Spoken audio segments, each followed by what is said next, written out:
yang sudah mungkin pada kesempatan pagi ini. Nah, kita serahkan semua aktivitas kita, kegiatan kita tentunya kepada Tuhan Yang Maha Esa. Baik, Bapak akan absen dulu. Karina, Aryan, ya. Berarti hanya di sini yang Agatha ya, Agatha sakit, berarti yang lain hadir semua. Baik, terima kasih. Apakah lihat dulu berkaitan dengan kerapian kita ya. Jadi kita harus selalu rapi agar kita juga enak, nyaman melihat situasi yang rapi dan bersih. Baik, Bapak melihat hari ini rapi semua ya anak-anak. Kemudian yang piket kemarin, kelompoknya ini kelompok tarik akan piket ya kelasnya Lucy. Ya, terima kasih karena kalian sudah melakukan tugas dan tanggung jawab kalian sehingga situasi ataupun keadaan kelas kita tetap selalu bersih dan selalu terjaga.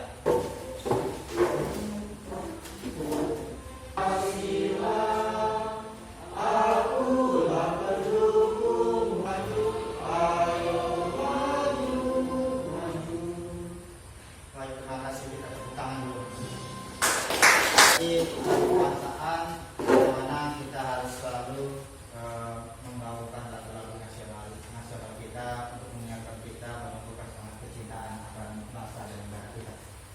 Kemudian tampaknya Bapak akan melihat kemarin materi apa yang sudah kita pelajari pertemuan sebelum kita masuk pada materi hari ini. Ada yang ingat? Anekdot ya, baik. Masih ingatkah apa itu yang dimaksudkan anekdot? Anekdot adalah cerita singkat yang di dalamnya mengandung unsur lelucon, menarik dan mengesankan.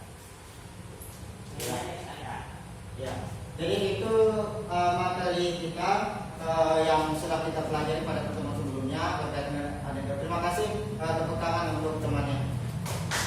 Bapak melihat kalian secara umum sudah memahami dan mengingat pembelajaran yang sudah kita lakukan pada pertemuan berikut kemarin ya, atau sebelum pembelajaran kita pada hari ini. Nah, pada hari ini kita akan belajar apa seperti yang sudah Bapak sampaikan pada pertemuan sebelumnya. Akan mempelajari tentang apa kita hari ini? Tentang hikayat. Nah, adakah di antara kalian di sini yang pernah bercerita kepada adiknya terkait dengan cerita rakyat atau hikayat? Adakah? Kalau mendengar cerita rakyat atau hikayat? Pernah. Kira-kira cerita rakyat atau hikayat apa yang pernah kalian dengar dan kalian tahu sedikit tentang ceritanya, menceritakan tentang apa? Ada yang pernah membaca hikayat?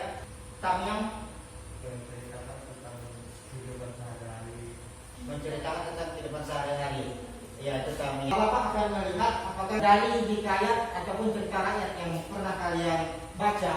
Baiklah, kita pada kesempatan kali ini, sebelum kita masuk kepada materi, Bapak akan sampaikan dulu kompetensi dasarnya, yaitu mendeskripsikan nilai-nilai dan isi yang terkandung dalam cerita rakyat atau hikayat, baik kisah maupun tulis. Kemudian menceritakan. Selanjutnya di situ ada indikator.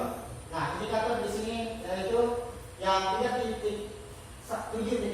menentukan pokok-pokok isi cerita rakyat atau hikayat. Kemudian selanjutnya tujuan pembelajaran. Bapak minta Karina, tolong bacakan Karina. Tujuan pembelajaran. Melalui kegiatan pembelajaran dengan pendekatan saintifik dan modal pembelajaran problem-based learning, peserta didik dapat yang akan Bapak nilai sepanjang pembelajaran kita pada pagi hari ini tentu berkaitan dengan keaktifan kalian, kemudian kerjasama kalian, kemudian siswa-siswi yang aktif tentu akan mendapat nilai tambahan. Nah, baik. Di sini silakan kalian cermati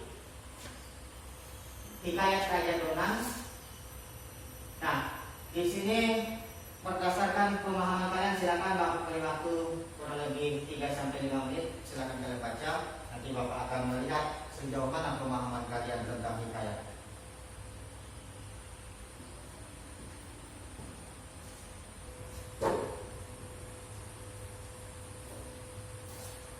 Baik.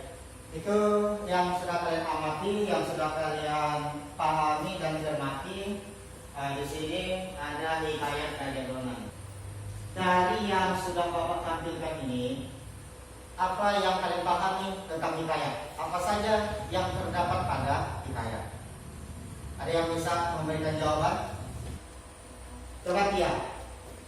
Hikayat itu adalah karya sastra lama berbentuk prosa yang menceritakan kehidupan di keluarga istana atau kaum bangsawan, kaum penama.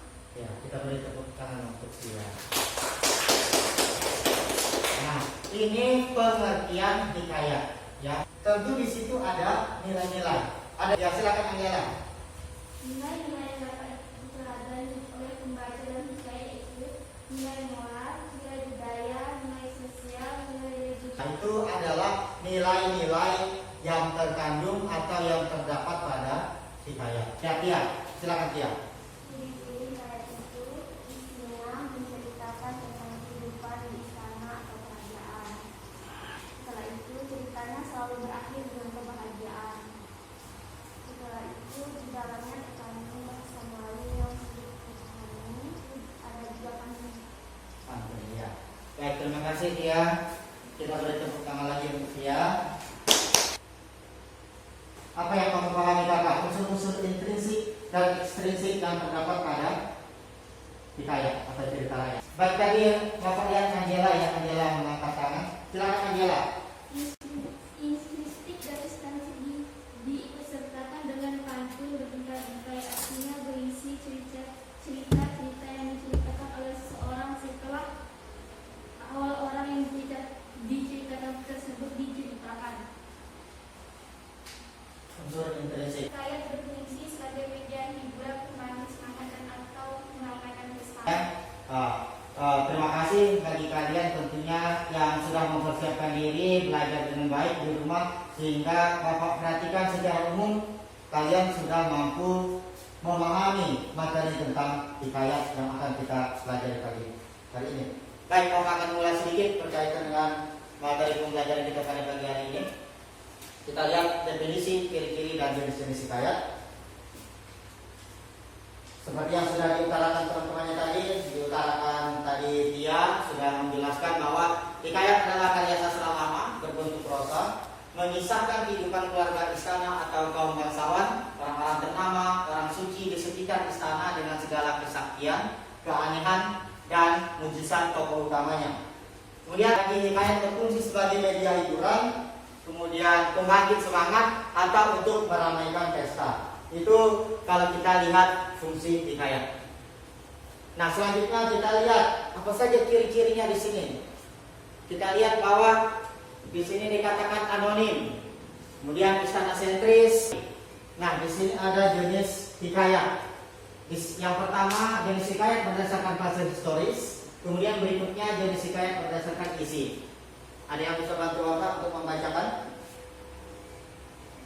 Tia, silakan bacakan Tia. Jenis hikayat berdasarkan fase historis sebagai berikut: A. Hikayat berunsur Hindu, contohnya hikayat Pandawa V dan hikayat Srirama. B.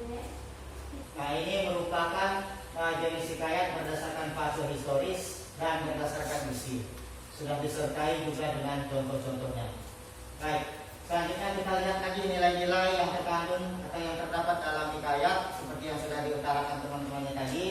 Di sini ada kita nilai religi, ini berkaitan dengan keagamaan, kemudian nilai moral, nilai sosial, ada nilai budaya, nilai estetika, dan nilai edukasi. Itulah nilai-nilai yang terkandung dalam hikayat. Berikutnya ini tadi unsur ekstrinsik dan intrinsik yang terdapat pada hikayat. Nah, unsur intrinsiknya terdiri dari tema. Ini tema ya, nomor satu ini tema, ini terlalu ke atas. Kemudian ada amanat, ada alur atau plot, kemudian ada latar atau setting, kemudian tokoh dan penokohan, dan selanjutnya ada sudut pandang. Ini masih terbaca ya, sudut pandang. Nah, berikutnya ada unsur ekstrinsik yang terdapat pada hikayat. Ada religi atau agama, kemudian ada adat istiadat, ada latar belakang sosial budaya, dan juga ada silsilah atau garis keturunan. Itulah unsur-unsur yang terdapat pada hikayat atau membangun hikayat ada unsur intrinsik dan ekstrinsik. Kayak bisa kalian lihat, ringkasan hikayat dapat disusun dengan menentukan unsur intrinsik dan ekstrinsik untuk menentukan pokok-pokok isi hikayat. Nah, di situ sinopsis atau ringkasan hikayat dapat disusun dengan langkah-langkah berikut. A. Membaca keseluruhan hikayat dengan saksama. Kemudian B. Mencatat gagasan utama dengan menggarisbawahi. Yang terakhir E. Sinopsis hikayat tidak boleh menyimpang dari jalan cerita dan isi keseluruhan hikayat. Ini berkaitan dengan pengungkapan kembali isi hikayat. Berikutnya berkaitan dengan langkah-langkah menyampaikan isi hikayat. Bapak minta Tamiang, bacakan Tamiang langkah-langkahnya. Satu, membaca hikayat dengan seksama. Terima kasih Tamiang sudah membantu Bapak untuk membacakan langkah-langkah menyampaikan isi hikayat. Nah, dalam hikayat juga kita lihat bahwa ada penggunaan majas. Selain penggunaan majas juga di situ ada penggunaan kata-kata arkais. Nah, di sini kalau kita lihat majas apa saja yang ada di sini. Ada yang bisa bantu baca? Yang di belakang, dilihat di belakang lagi. A. Majas perbandingan. B. Majas sindiran. C. Majas peningkatan. D. Majas pertentangan. Baik, terima kasih. Selanjutnya di sini juga ada penggunaan kata-kata arkais. Bacakan kalian. Penggunaan kata-kata arkais. Gaya bahasa dalam hikayat biasanya menggunakan ungkapan arkais.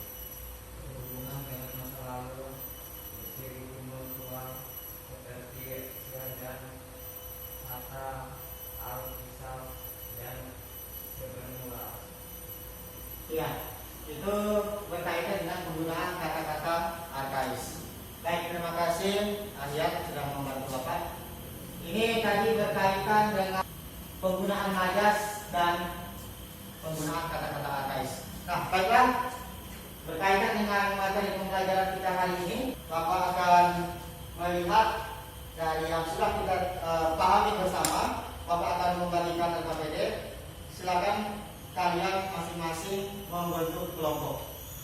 Yang barisan ini kelompok 1, silakan berkumpul di bagian belakang sana. Ini kelompok 2, silakan berkumpul di layarnya Tia. Dan ini kelompok 1, silakan berkumpul di Ahyan. Silakan kalian membentuk kelompok. Nah, ini LKPD, nanti silakan kalian isi di sini jawaban kalian. Cari jawaban dengan baik dan benar.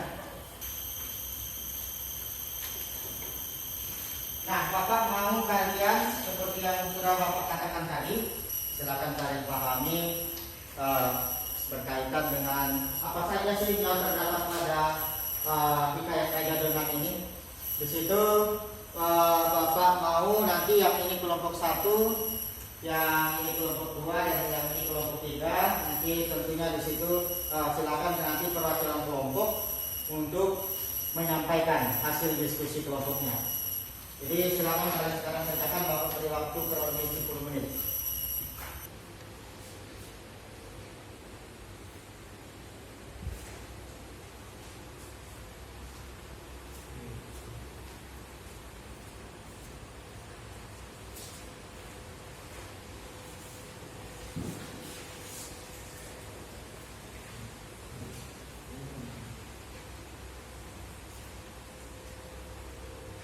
Nilai dengan nilai itu adalah nilai agama. Nilai agama itu percayalah kepada Tuhan yang Maha Esa. Kita beri tepuk tangan untuk kelompok 2.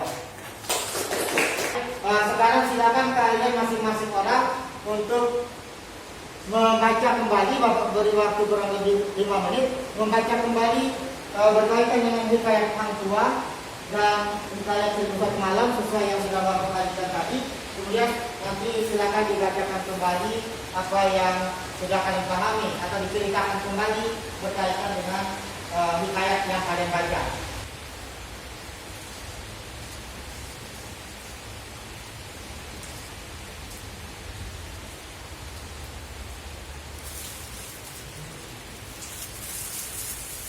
Hikayat Hang Tua.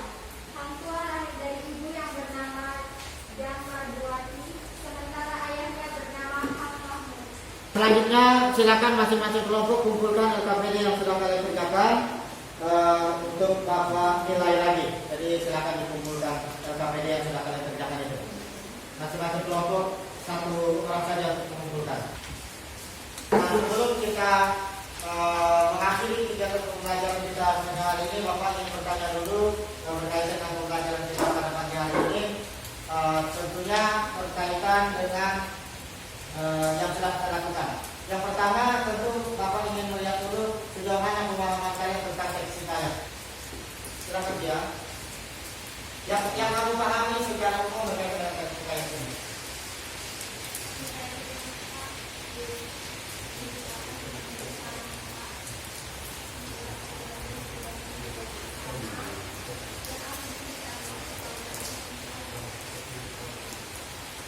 Ya.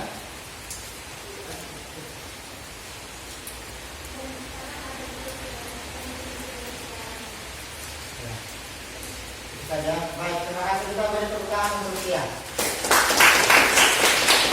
Selanjutnya Bapak minta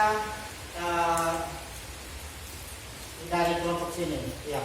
Kamu untuk sampaikan berkaitan dengan pembelajaran kita hari ini, apakah menarik atau seperti apa? Silakan, apa yang sudah kamu dapatkan hari ini, silakan. Ya, silakan berbicara.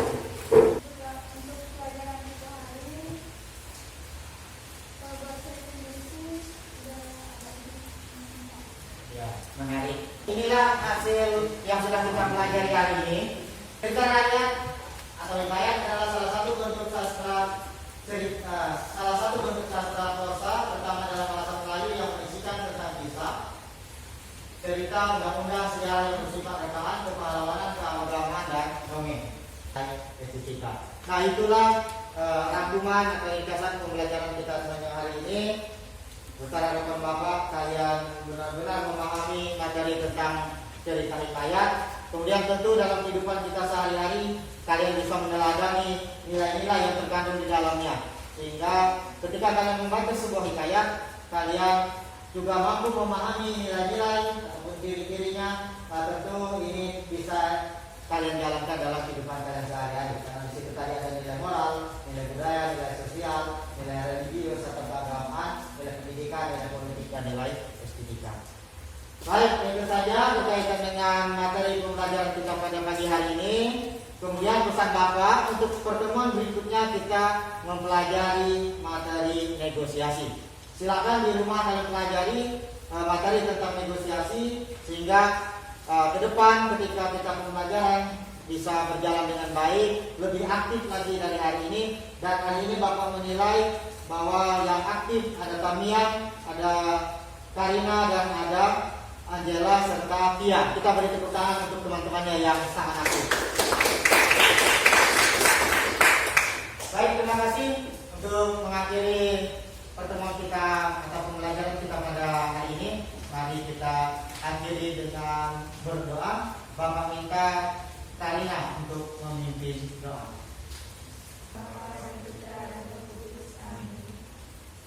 Bapak, kami mengucapkan puji dan syukur kepadamu dalam nama Bapa dan Putra dan Roh Kudus. Amin. Kita beri tepuk tangan untuk kita semua.